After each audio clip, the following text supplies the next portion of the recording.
How to reset forgotten Kakao account password. Hey guys, welcome back to this YouTube channel. Today I will show you that how can you reset your forgotten Kakao account. So let's get started. On this process, at first you'll have to open the application Kakao.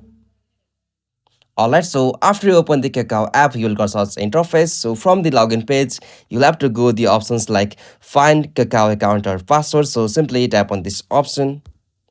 Alright, so simply from here you'll have to tap on the option I forgot my password.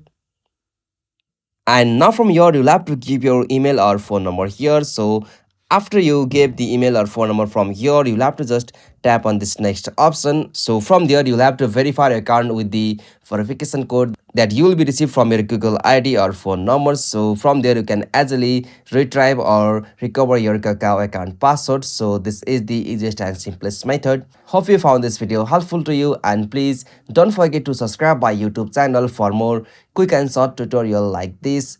Thank you for watching this video. Have a nice day.